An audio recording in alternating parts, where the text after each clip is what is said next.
우리 하나님의 은혜와 평강이 성도님들의 가정에 충만하시길 바랍니다. 오늘 말씀도 지난번에 말씀드렸던 성전 정화 사건과 관계가 있습니다. 예수께서 성전을 정화하셨을 때 대제사장들과 백성의 장로들이 물었습니다. 당신이 누군데 무슨 권리로 이런 일을 하는가? 이 질문에 대해서 예수께서 직접적으로 대답하지 않으시고 두 가지 비유를 말씀하셨지요. 두 아들의 비유를 통해서는 당신들은 불순종한 큰 아들과 같다, 이렇게 말씀하셨어요. 굳이 이 상대방에 대해서 이야기할 필요가 있었을까, 이런 생각 우리가 할 수 있지만 그때 그 종교 지도자들은 본인들이 어떤 사람들인가도 잘 모르고 있었거든요. 성경을 읽어보면 본인들은 세상에서 어느 누구보다도 하나님의 뜻을 잘 알고 하나님을 잘 섬기는 사람들로 그렇게 착각하고 있었던 것 같아요. 그래서 예수께서 이 말씀을 하지 않으셨는가 하는 생각이 들어요. 주제 파악을 먼저 해라, 그겁니다. 너희들 자신을 먼저 알아야 되지 않겠느냐, 그거고요. 그 다음에 악한 농부의 비유를 통해서는 나는 하나님께서 이스라엘에 보내주신 하나님의 아들이다, 이렇게 말씀하셨어요. 이 말씀을 들은 종교 지도자들의 반응이 나오거든요. 어떤 반응이 나왔을까요? 매우 기분이 나빴을지 몰라요.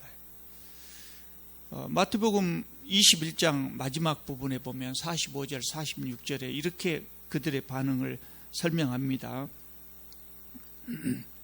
대제사장들과 바리새인들이 예수의 비유를 듣고 자기들을 가리켜 말씀하심인 줄 알고 잡고자 하나 무리를 무서워하니 이는 그들이 예수를 선지자로 알미었더라. 깨우치면 좋을 텐데 안 되겠다, 이 사람 이대로 둬서는 안 되겠다, 이런 생각을 한 거죠. 예수께서 그것을 보시면서 다시 또 하나의 비유를 말씀하셨는데 그것이 오늘 본문에 나오는 왕실 혼인잔치의 비유입니다. 이 비유는 22장 1절부터 지금 시작되는데 너무 길어서 뒷부분만 읽었습니다. 크게 두 부분은 나눠지는데요. 먼저 앞부분을 보면 어떤 임금이 자기 아들의 혼인잔치를 열게 되었습니다. 그래서 사람들을 선별해서 초청을 했고요. 그런데 그들이 오지 않았다는 거예요. 그 임금님이 다시 종들을 보냈습니다. 아주 정중하게 초청하는 말도 꼭 전하도록 그렇게 했습니다. 그럼에도 불구하고 그 사람들은 거들떠보지도 않았어요. 자기 볼일 보러 가버렸고, 뿐만 아니라 초청하러 보낸 심부름꾼들을 잡아서 때리고 죽이기까지 했다, 그런 말씀입니다. 그래서 임금님은 화가 나서 군대를 보내서 그 살인한 사람들을 처벌했다. 이것이 비유의 줄거리입니다. 예수님 시대의 잔치에 사람을 초청하는 것은 일반적으로 두 단계를 거쳤다 그래요. 요새도 신중하게 사람들을 초청할 때는 그렇게 합니다만은 첫 번째 단계에서는 이런 잔치가 있는데 참석할 수 있겠는가 여부를 묻고, 참석할 수 있겠다고 하면 두 번째 단계에서는 잔치 준비가 다 된 후에 이제 잔치에 참여하십시오, 이렇게 초청을 하는 겁니다. 그러니까 두 번째 초대는 첫 번째 초대를 받아들인 사람에 한해서 초청을 하는 것이겠죠. 그런데 3절을 보면 임금님이 청한 사람들을 잔치에 오라고 그렇게 했습니다.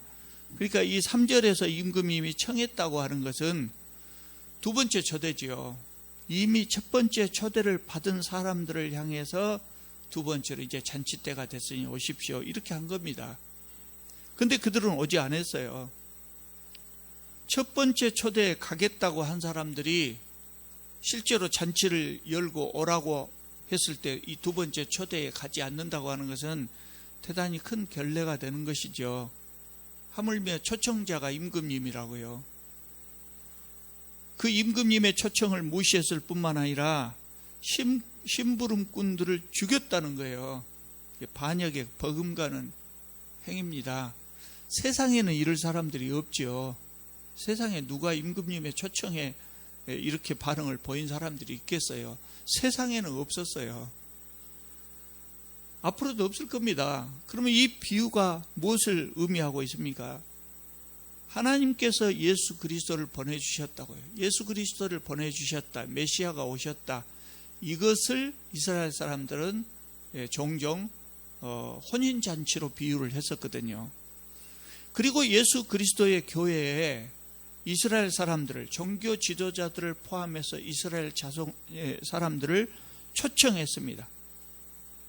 종교 지도자들은 당연히 메시아를 반갑게 맞이해야 될 사람들인데 그들은 예수님을 메시아로 인정하지 않았고 예수 그리스도의 교회에도 참여하지 않았습니다. 왜 그랬을까요? 이들은 예수님이 하나님의 아들이시다고 하는 것을 인정하지 않았어요. 실제로 깨닫지도 못했어요. 깨닫고도 인정 못한 것이 아니라 깨닫지도 못했어요. 오랫동안 하나님의 말씀을 연구한 사람들이지만 막상 메시아가 오셨을 때 그분이 바로 이분이라고 하는 것을 깨닫지 못했어요. 이 사람들은 하나님의 말씀을 열심히 연구한 사람들이지만 사고의 틀이 닫혀 있었다. 자신의 사고의 틀에 갇혀 있었어요. 그 사고가 닫힌 사고예요. 닫힌 사고. 그러니까 자기들 편한 대로 성경을 해석한 거죠. 바리새인들의 그 전통에 의해서 성경을 해석하고 꼭 틀 아래서만 성경을 해석했다고요. 완전히 닫힌 사고죠. 그리고 메시아에 대해서 자기들이 생각하는 틀을 가지고 있었어요. 이 틀에 맞으면 메시아고 안 맞으면 메시아가 아니고. 그러니까 예수께서 오셨을 때 그렇게 한정된 시각을 가지고 있었기 때문에 예수님을 알아보지 못했다고요. 그러니까 이 사람들은 이미 하나님의 말씀에서 아주 멀리 벗어난 사람들. 여러분, 하나님 말씀을 날마다 연구해도 하나님 말씀에서 멀리 벗어날 수 있어요? 멀리 벗어나요. 진리에 대해서 열린 마음을 갖지 못하면, 닫힌 사고로 이렇게 진리를 대하면 진리를 깨달을 수가 없어요. 참 복이 없는 사람들입니다. 그래서 이들은 예수님을 십자가에 못 박았을 뿐만 아니라 그 제자들까지도 모질게 박해했어요. 그러니까 이제 이 사람들 어떻게 한다고요? 7절에 보면 임금님은 군대를 보내어 살인한 자들을 진멸하고 그 동네를 불살랐다고 그랬습니다. 굳이 이것이 서기 70년에 예루살렘이 함락했을 때 그 사건을 들먹이지 않더라도 하나님께서 이들을 철저하게 심판하실 것이라는 의미예요. 철저하게 심판하실 것이다. 그러니까 예수님은요, 지금 무슨 말씀하시냐면 유대 종교 지도자들이 당신이 누구간데 이런 일을 하는가? 라고 물었잖아요. 그 말은 당신이 누구냐? 그 말이죠. 그 종교 지도자들에 대해서 나는 하나님의 아들이고 하나님께서 나를 보내시고 당신들을 초청했지만 당신들은 하나님의 초청에 응하지 않았다. 이렇게 말씀하고 계신 거예요. 이 말씀을 듣고 깨달았으면 얼마나 좋았겠습니까? 그 사람, 유대 종교 지도자들에게도 좋았을 것이고 당시 하나님을 따른다고 하는 이스라엘 백성들에게도 좋았을 것이고 다 좋았을 거예요. 그러나 그 사람들은 깨닫지 못했습니다. 그들의 신앙이 왜곡되어 있었고 그들의 사고가 굳어 있었기 때문입니다. 기독교 역사 2000년 동안 이렇게 완고하고 폐쇄적인 결정들이 교회를 타락하게 한 경우가 많았습니다. 굳이 기독교뿐만 아니라 다른 종교도 마찬가지입니다만은 어떤 종교든지 그 종교가 사회의 지지를 받고 성장하게 되면 그곳에 재물과 명예와 권력이 모이거든요. 그러면 소위 성직자라고 하는 사람들은 많은 것을 얻게 되죠. 그리고 그 기득권을 지키기 위해서 각종 못된 짓을 하게 되어 있습니다. 이것이 공식입니다. 공식. 동서고금을 통해서 공식입니다. 종교가 성장하면 재물과 명예와 권력이 모이고 거기에서 봉사하는 성직자들은 많은 것을 얻게 되고 그러면 그 받은 것을 잃지 않기 위해서 각종 못된 짓을 하게 된다. 그 지키기 위해서. 예수님 시대 종교 지도자들이 그렇습니다. 이 타락한 종교 지도자들은 자신의 이권을 지켜야 됐어요. 자신의 이권을 지켜나가려고 하면 하나님의 계명을 지킬 수가 없어요. 하나님의 계명을 지킨다고 하면 그 이권을 지킬 수가 없거든요. 하나님의 계명을 지킬 수가 없어요. 그러나 종교 지도자로서 자리를 유지하고 있으려면 하나님의 말씀을 지키는 척 해야 되거든요. 거룩한 척 해야 되거든요. 그리고 자신들이 하나님의 계명을 지키지 못한 것을 합리화해야 됩니다. 그러니까 이 하나님의 말씀 위에 새로운 법들을 계속해서 만들어서 자꾸만 첨가하는 겁니다. 그렇게 자기들을 합리해 나갔던 것이죠. 이 종교적인 타락은 중세교회에서도 또 한 번 반복됐습니다. 중세교회 지도자들은 교회에 모인 재물과 명예와 권력을 본인들이 누리다 못해서 자식들에게까지 세습을 했습니다. 그래서 교회는 사제들이 결혼할 수 없다는 결정을 내린 거죠. 지금 가톨릭 사제들이 결혼하지 않는 전통이 그때 생겨난 겁니다. 그런데 이 타락이 오늘날에도 다시 재현되고 있어요. 이 역사는 반복된다는 말이 얼마나 참 확실하게 맞는 말인가 모르겠어요. 계속해서 그런 타락이 기독교 역사 20년, 200년, 2000년 동안 계속해서 재현되고 있다. 지난 9월에 우리 교단 104회 총회는 명성교회 세습을 사실상 허용하는 결정을 내려줬어요. 2018년, 그러니까 작년 8월 7일 날 그 총회 재판국에서 김한환 목사 위임 결의가 문제가 없다고 판결했어요. 세습할 수 있다고 판결한 거죠. 그러니까 작년 9월에 있었던 총회에서 이 판결이 잘못됐다고 결의를 했어요. 총회 결의로 엎었어요. 총회 재판은 총회 결의로 번복될 수 있거든요.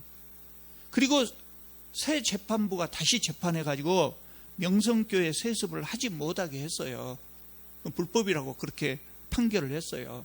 그런데 이번 총회에서 이거를 번복하고 명성교회 세습을 사실상 인정해 준 겁니다. 할 필요도 없는데 명성교회 수습 정권위원회라고 하는 것을 열었어요. 뭘 수습할 거 뭐 있어요? 원칙대로 결정했으면 끝이지. 그런데 수습할 것이 뭐 있다고 정권대책위원회를 열어가지고 7가지 결정을 했는데요. 세습이 불가하다고 하는 총회의 규정, 그것은 옳은 것이니까 존중되어야 한다. 또 명성교회 세습을 인정하지 않은 재판국의 결정 그대로 인정해야 된다. 그랬어요. 그러면 끝이잖아요. 그런데 그러나 김사만 목사가 은퇴한 후 5년 후에, 그러니까 2021년에는 그 아들 김한환 목사를 청빙할 수 있다고 결정을 해줬어요. 앞뒤가 없어요. 논리도 없고 뭣도 없고 그냥 없어요. 그냥 해주는 겁니다. 바리새인들처럼 법 위에 법을 또 추가하고 또 추가하면서 이 한 교회를 위해서 총회가 불법으로 이 결정을 내린 겁니다. 더 기가 막힌 것은요, 제가 7개 결의안을 다 읽어봤단 말이죠. 그런데 마지막 7항에가 이런 말이 나왔어요. 이 수습안은 법을 잠재하고 결정한 것이므로, 법을 잠재하고, 이런 표현을 다 처음 들어봤습니다만 하여튼 이렇게 돼 있어요. 법을 잠재하고 결정한 것이므로 누구든지 총회의 헌법 등 교회법과 또 국가법에 의거해서 고소, 고발, 소제기, 기소제기 등 일절 이의제기를 할 수 없다, 이렇게 규정을 해놨어요.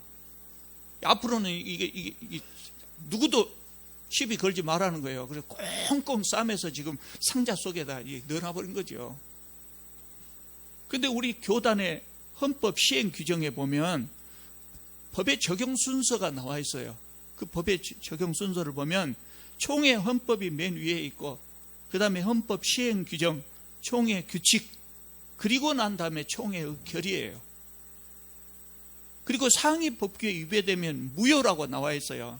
그러니까 이번 총회 결정은 헌법에 어긋난 것이기 때문에 당연 무효인 겁니다. 그럼에도 불구하고 다시는 소제기도 하지 마라. 부끄러운 줄 모르고 이렇게 초법적인 결정을 내렸어요. 참, 그 사람들은 부끄러운 줄 모르고 결정을 내렸지만, 참, 우리는 이 교단에 소속된 기독교인으로서 참 세상 보기가 부끄러워요. 이번 총대라는 말은 총회 대의원을 총대라 그럽니다. 총대가 1,500명인데 그 중에 1,204명이 표결에 참여했다 그래요. 그래서 920명이 이 수습위원회 결정에 찬성표를 던졌어요. 76%가 찬성을 했다고요. 그러니까 3분의 2 찬성도 아니고 4분의 3이 찬성한 셈이죠. 근데 참 안타깝고 참 안 됐다고 생각하는 것은 뭐냐면, 이 76% 총대들이 다 못된 사람들이어서 찬성표를 던진 것은 아니에요. 이들 중에 정말 교회를 걱정하는 사람들도 있을 거예요. 그러면서 한국 교회를 너무나 걱정해서 정말 지혜롭게 은혜로운 결정을 내렸다, 이렇게 생각하는 분들이 의외로 많다는 거예요. 다 못된 사람들이 그랬다 그러면 그냥 포기해버리겠는데, 은혜롭게 많이 걱정해서 이런 결정을 내렸다고 생각하는 사람들이 많다는 거예요. 여러분, 아무리 은혜롭게 결정을 했다고 할지라도 불법은 불법입니다. 불법은 불법이에요. 그리고 그 회의할 때 은혜롭게, 이 말 좀 제발 안 썼으면 좋겠어요. 노예에서도 그런 말을 많이 쓰거든요. 막 이렇게 논란이 있으면 은혜롭게 합시다, 꼭 그렇게 말하는 사람이 있어요. 그때 은혜롭게란 말을 어떻게 해석해야 될까요? 대충 넘어갑시다, 그 말이거든요. 노예에서 한번 그런 일이 있었어요. 그러니까 어떤 목사님이 손을 번쩍 들고 말씀하시더만, 가장 은혜로운 것은 법을 잘 지키는 것입니다, 그렇게 이야기하더라고요. 여러분, 이런 결의를 내려가지고 총회 결의로 총회 헌법에 어긋나는 결정을 내렸어요. 그러니까 이거는 그 결정 자체가 무효라고 저는 생각합니다.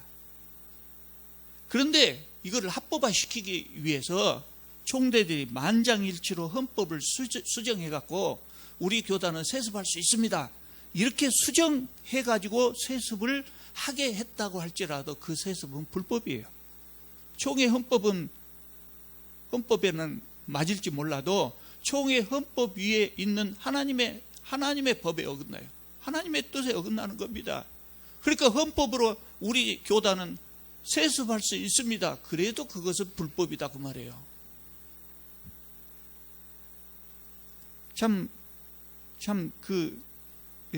결정을 듣고 며칠간 참 고통스러웠습니다. 그래서 저는 다시 이제 우리 교회를 생각하면서 자비랑 목회를 다시 생각할 수밖에 없게 됐어요. 교회 세습은요, 어떤 미사여기로 포장을 해도 결국은 뭐냐면 재물과 명예와 권력을 세습한 겁니다. 다 자식에게 세습할 때는 각종 핑계를 댑니다. 그런데 결국은 그거예요. 이 좋은 것을 누구에게 주겠냐? 내 아들에게 줘야지. 그것밖에 없어요. 아무리 자기들이 미사여기로 핑계를 대도 그것은 결국은 재물과 명예와 권력이 좋은 것이니까 내 자식 주겠다는 거예요. 그래서 제가 생각할 때는 아무리 많은 법규를 만들어도 세습은 막을 수 없을 것 같아요. 그거 하면은요, 각종 편법으로 피해 나가요. 여러분, 중세교회가 사제들에게 결혼을 금지했잖아요. 결혼을 금지했어요. 그러니까 세습했을까요? 안 했을까요? 세습했을까요? 안 했을까요? 그 전에 그러면 결혼을 금지했어요. 그럼 결혼했을까요? 안 했을까요? 다 했어요. 세습도 했어요. 누구한테 세습했냐면 조카에게 세습을 했어요. 근데 그 조카가 어떤 조카냐면 법률상 조카고 지 아들이었어요. 이렇게 못된 사람들이 결혼을 못하게 하니까 요새로 말하자면 결혼 신고하지 않고 사실혼 관계, 아내를 숨겨둔 겁니다. 자식도 숨겨두고. 그리고 그 자식에게 교회를 세습하면서 조카다고 그렇게 거짓말을 했던 겁니다. 그러니까 재물과 명예와 권력이 모이는 것을 이거 어떻게 하기 어려워. 음식이 있으면 파리떼가 날라들어요. 그래서 음식을 치울 수밖에 없는 것 같아요. 팔이 잡아도 옵니다. 팔이 잡아도 옵니다. 지금은 우리 환경이 깨끗해져서 파리가 없지요. 우리 어렸을 때 생각해 보십시오. 파리가요, 어마어마하게 몰려듭니다. 이게 음식 치우면 파리 없습니다. 그래서 저는 교회에서 먹을 것을 치워야 된다고 생각합니다. 목사가 되면 교회에서 아무것도 얻을 수가 없다. 오히려 다른 성도들보다 모범적으로 헌금을 해야 된다. 그렇게 만들어야 된다고 생각해요. 그것이 자비랑 목회예요. 그러면 이제 우리 교회는 어떻게 할 거냐? 어떤 분은요, 성급하게 교단 탈퇴하자고 그렇게 말씀하신 분들도 있어요. 이해는 가지만 제가 생각할 때 아직은 성급한 생각이라고 봐집니다. 아직은 우리가 교단을 버릴 때도 아니고 우리가 교단에 대해서 절망할 때도 아닙니다. 왜냐하면 아직도 많은 목사들이 총회의 결정을 비판하면서 이것을 바로 잡으려고 하고 있어요. 교회개혁 실천연대도 10만인 서명운동을 시작했습니다. 저도 일찌감치 서명했습니다마는 왜 10만인으로 했는가 모르겠어요. 한 100만인, 1000만인 서명운동 이 정도 했으면 좋겠는데. 그래서 이런 분들하고 합해서 제가 소망하기는 내년도 총회에는 금년도 총회의 결정을 다시 뒤집어야죠. 다시 뒤집으면 우리 교단이 살아날 겁니다. 그렇게 무효화했으면 좋겠다 이렇게 생각하고 있어요. 그리고 우리 교회는 이것을 위해서 우리가 할 수 있는 일을 최선을 다해서 해나가야죠. 아마 교회가 대형화해 나가고 대형화하는 것을 목표로 삼는 그런 교회는 타락의 길을 면하기가 어려울 겁니다. 대형화해 나가면 어마어마한 권력과 어마어마한 명예와 재물이 모이거든요. 그러면 세습을 피해 나갈 수가 없어요. 그러면 그 교회는 타락하는 겁니다. 그렇게 세상의 교회들이 사라져 갈 겁니다. 그럼에도 불구하고 우리는 이 교단을 지키기 위해서 최선의 노력을 다해야죠. 정 안 된다 하면 하다 안 되면 그때는 이제 포기하더라도 우선은 우리가 최선을 다해서 이 일을 해야 되겠다 이런 생각을 하고 있습니다. 그러므로 여러분들 낙심하지 마시고요. 한국 교회와 우리 교단을 위해서 열심히 기도하시기 바랍니다. 기도하시면서 한번 기다려 보십시다. 내년에는 어떻게 된가. 오늘 명성교회 세습에 관련돼서 제가 드린 말씀, 오늘 본문 말씀하고 직접적으로 관계는 없습니다. 그러나 우리 교우들 중에서 이 문제에 대해서 걱정하시는 분들이 많기 때문에 오늘 말씀을 드린 겁니다. 자, 8절 9절을 보시면은요, 이제 이 오늘 비유의 뒷부분이 나오는데요. 임금님이 군대를 보내서 살인한 자들을 벌했어요. 그런 다음에 종들에게 말하기를, 혼인잔치는 준비되었으나 청한 사람들은 잔치에 합당하지 않는 사람들이었다. 이제 너희는 네거리 길로 나가서 사람들을 구별하지 말고 만나는 대로 청하여 오라 그래서. 처음에 초청한 사람들이 안 왔으니까 다른 사람들을 초청해 오라. 선별하라고 하지 않았어요. 만나는 대로 데리고 오라 그랬어요. 그래서 종들이 나가서 악한 자나 선한 자나 만나는 대로 다 데려왔다는 겁니다. 그 다음에 임금님이 손님을 보러 나왔습니다. 사람들이 다 자리에 앉았겠지요. 그런 다음에 임금님이 손님을 보러 나왔을 때 예복을 입지 않는 사람들이 있었습니다. 그래서 임금님이 그 사람에게 묻습니다. 12절을 보면, 친구여 어찌하여 예복을 입지 않고 여기에 들어왔는가? 그 사람은 아무 말도 대답하지 못했어요. 그래서 임금님이 사환들에게 명령해서 그 사람들을 내쫓았다. 이것이 비유의 끝입니다. 9절을 보면 네거리 길에 가서 사람들을 데려오라고 했는데 이거 의역이에요. 의역이고 직역을 하자면 성 밖에 있는 다른 마을로 가는 길입니다. 다른 마을로 가는 길에 가서 사람들을 데려오라 그랬어요. 그러면 그 말은 뭔 말이에요? 그 전에는 성 안에서 사람들을 데려왔다는 거죠. 성 안 사람들은 첫 번째 초청했던 사람들, 그 사람 어떤 사람들일까요? 성 안이니까 이스라엘 사람들을 의미하겠죠. 이 사람들이 오지 않으니까 성 밖에 다른 마을로 가는 길로 가서 사람들을 데려오라 그랬어요. 그러니까 이방인들까지 초청하시겠다는 거예요. 만나는 대로 데리고 오라 그랬어요. 악한 자나 선한 자를 구별할 필요도 없다. 그러니까 임금님의 혼인잔치에 참석한 사람들 어떤 사람들입니까? 별로 자격이 없는 사람들. 임금님 혼인잔치에 초대될 만한 자격이 없는 사람들이 이제 주로 왔겠죠. 이 비유의 말씀은 첫 번째로 우리가 어떤 사람들에게 선교할 것인가를 가르쳐줘요. 우리가 이웃에게 전도할 때나 또는 다른 지역이나 다른 나라에 가서 선교할 때 사람을 가리지 말라는 거예요. 사람을 가리지 말라. 착한 사람이냐 악한 사람이냐 인종의 구분 필요 없고 남녀노소 구분도 필요 없고 아무나 데리고 오라는 것이 예수님의 명령입니다. 그러면 이제 아무나 데려오면 되겠죠. 근데 우리가 여기서 이럴 때 한 걸음 더 나가 생각할 게 뭐냐면 나를 불편하게 할 수 있는 사람도 용납할 수 있어야 한다는 거예요. 나를 불편하게 할 수 있는 사람, 그들도 용납해야 된다. 애써서 전도해 왔는데 마음에 들지 않는 사람이라고 해서 홀대하고 교회를 떠나게 해서는 안 된다는 거예요. 임동교회가 갑자기 사람들이 좀 많이 오기 시작했어요. 그러니까 갑자기 사람들이 많이 늘어나니까 이런 문제가 좀 나타나네요. 심각한 문제는 아니지만 새로운 사람들이 오면 내가 주인이고 너는 손님이다 이런 생각을 하면 안 된다는 거예요. 교회의 주인이 어디가 있습니까? 교회의 주인이 어디가 있어요?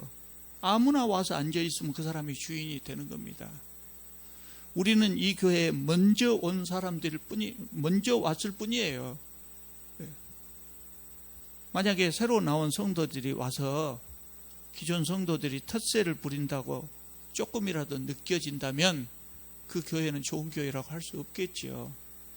그러니까 많은 사람들이 우리 교회에 모이면 좋겠다고 생각한다면 그 전에 그 사람들이 와서 아주 평안하게 평안을 누릴 수 있고 기쁨을 누릴 수 있고 아주 편하게 정착할 수 있도록 우리 마음가짐을 먼저 바꿔야 된다는 겁니다.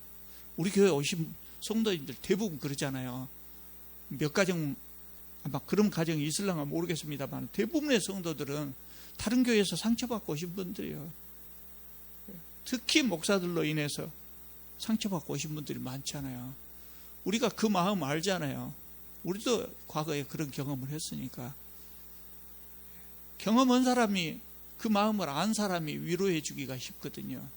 그래서 우리가 서로 그 아픈 상처를 싸매주고 품어주고 위로하고 안아주고 그래야 되겠지요. 그래야 좋은 교회라고요. 그 다음에 두 번째로 보면 예복 이야기가 나옵니다. 임금님이 손님을 만나러 왔는데 예복을 입지 않는 사람이 있어서 내쫓았다고 그랬어요. 일반적으로 그 시대 사람들 일반적으로 다 결혼식에 참석할 때 예복을 입었답니다. 우리처럼 우리는 뭐 좋은 옷이 다 있기 때문에 예복 특별히 준비할 필요도 없이 깨끗한 옷 입으면 그 예복이 될 거예요. 근데 옛날에는 가난한 사람들이었기 때문에 예복을 준비했었던 것 같아요. 예복이 없는 사람은 빌려서라도 남의 혼인 예식에는 반드시 예복을 입고 갔다고 그래요. 또 그런 사람들을 위해서 주인이 예복을 준비해 뒀다가 문 앞에서 빌려주기도 했다고 그래요. 그러니까 예복을 입지 않고 온 사람은 주인에 대해서 큰 결례를 한 거죠. 이게 무슨 의미겠습니까? 예복에 대한 이야기가 무슨 이야기겠습니까? 요거는 최후 심판의 모습을 보여주는 거예요. 우리에게 최후 심판의 모습이에요. 사람들이 교회에 초대받고 나올 때는 아무나 나와도 되거든요. 아무나 나와도 돼요. 세상에서 묻은 때 그대로 붙인 그 상태로 교회에 나와도 된다고요. 아무나 나와도 돼요. 그런데 최후의 심판 때까지는 예복을 갖춰야 된다는 거예요. 그때까지는 예복을 갖춰야 돼요. 하나님께서 그때까지는 오래 참고 기다리실 겁니다. 그럼 예복은 뭘 상징할까요? 진정한 회개에 합당한 삶, 이겁니다. 그냥 회개라고 하면 되는데 제가 진정한 회개라고 말씀드린 것은 우리가 회개를 많이 착각하고 있거든요. 하나님 말씀대로 살지 못했을 때, 지난 일주일 동안 하나님 말씀대로 살지 못했을 때 예배당에 나와서 그걸 뉘우치고 하나님한테 고백하고 이런 것들을 회개로 생각해요. 물론 그것도 넓은 의미로 회개죠. 근데 여기서 말하는 회개라고 하는 것은 삶의 방식을 바꾸는 겁니다.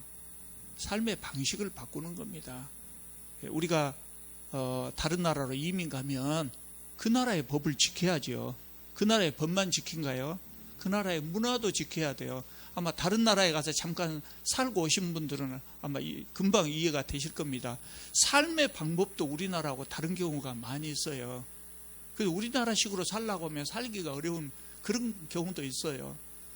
법도 지켜야 되고 그쪽의 문화도 받아들여야 되고 그러거든요. 우리가 하나님을 믿는다고 하는 것은 하나님 나라 안에 발을 들여놓는 거예요. 그럼 하나님 나라의 법을 지키는 거예요. 하나님 나라의 법을 지켜요. 그러니까 우리의 삶의 자세가 바꿔지는 거예요. 더 쉽게 말하자면 내비게이션을 바꿔야 돼요. 오래된 내비게이션 그거 안내하는 대로 가다 보면 길이 없어요. 길이 없는 경우도 있고 가다 보면 내비게이션에 길이 안 나와 있는 경우도 있고 그렇죠. 오래된 것은 그러잖아요. 내비게이션을 바꾸는 거예요. 새로운 내비게이션에 의해서 우리의 길을 가는 거예요. 예배 드릴 때만 하나님 말씀대로 하는 것이 아니라 세상 삶을 살 때도 이 가치관, 처세술 이것 자체를 다 성경적인 방법으로 바꿔야 된다는 거예요. 그것을 이야기하는 겁니다. 누구나 교회에 나올 수 있지만 누구나 천국에 들어가는 것은 아니죠. 그래서 오늘 14절에 뭐라고 했습니까? 청함을 받은 자는 많되 택함을 입은 자는 적으니라 그랬어요. 청함을 받아서 왔는데 마지막에 택함을 받지 못한다면 얼마나 불행하겠습니까? 천국에 들어가기 위해서는 회개와 회개에 합당한 삶이 반드시 필요합니다. 아무 조건 없이 초청되었다고 해서 언제든지 그 상태로 있어서는 안 된다는 거예요. 그렇다고 해서 우리가 100% 하나님 말씀에 물론 순종할 수는 없어요. 100%로 순종할 수 있는 사람은 세상에 없죠. 그러면 안 되냐? 그래도 돼요. 그런데 문제는 그렇게 우리가 하나님 말씀대로 살지 못했을 때 다음 주에 가서 기도하고 회개하면 돼. 그렇게 뻔뻔스럽게 그러지 말고 안타까워하고 하나님 앞에 죄송스러워하고 그 마음을 애통하는 마음을 가져야 된다. 이거 옳지 않은 일인데 했다고 하는 생각을 가져야 된다는 거예요. 나만 그래? 다 그래. 목사들도 그러던데 이런 생각 가지면 안 된다는 거예요. 그것이 구원받을 자세예요. 내가 세상에 부패하고 타락한 세상 속에 살고 있고 또 우리의 육신이 연약하고 그렇기 때문에 어쩔 수 없이 죄를 짓는 경우도 있지만 그래도 그것이 잘못된 줄 알고 애통해 할 줄 아는 그 마음을 가져야 된다는 거예요. 그것이 삶의 방식이 전환되는 것이죠. 자취집에서 예복을 준비해 두듯이 교회에는 하나님 말씀을 준비해 뒀거든요. 그러면 예복 갖추어 입듯이 하나님 말씀으로 변화된 삶을 살아야죠. 그렇게 하지 않으면 예복을 갖추지 못하면 어떻게 된다고요? 하나님 나라에 들어갈 수 없다는 거예요.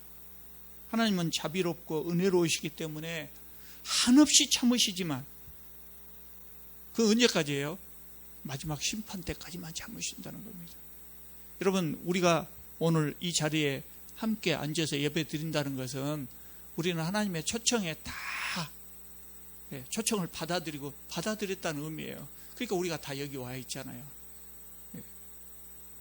그러면 이제는 우리는 뭘 해야 되겠습니까? 초청에 합당한 예복을 갖출 수 있도록 계속해서 그게 이제 우리의 숙제입니다. 하나님께서 우리를 부르시는 그날까지 이 예복을 갖춰 입을 수 있도록 정말 노력해야 되겠습니다. 그래서 우리는 정말 초청을 받은 사람은 많되 택함을 받은 사람은 적다 그랬는데 우리는 모든 우리 남과 섬김교회 교우들이 다 택함을 받을 수 있기를 바랍니다. 기도드리겠습니다. 거룩하시고 자비로우신 우리 하나님, 주님 은혜 감사합니다. 부족한 저희들을 주님 나라의 백성으로 초청해 주셔서 참으로 감사합니다. 주님, 우리가 마지막에 택함 받은 자들이 다 되게 하여 주시옵소서. 주님, 세상에 있는 교회들을 주님 사랑하셔서 교회를 세워주신 줄 믿습니다. 주님, 우리가 이 교회를 주님 앞에 깨끗한 교회로 유지해 나갈 수 있도록 주님 저희들과 함께하여 주시옵소서. 특별히 우리 한국 교회 주님 사랑하신 줄 믿습니다. 새롭게 변화될 수 있도록 주님 도와주시옵소서. 주님께서 감춰주신 귀한 바르고 참으로 정직하고 주님 앞에 바로 서 있는 교회의 지도자들이 많이 있는 줄 압니다. 그들에게 함께하여 주셔서 우리 교단이 바른 길을 갈 수 있도록 주님 인도하여 주시옵소서. 예수님의 이름으로 기도드립니다. 아멘.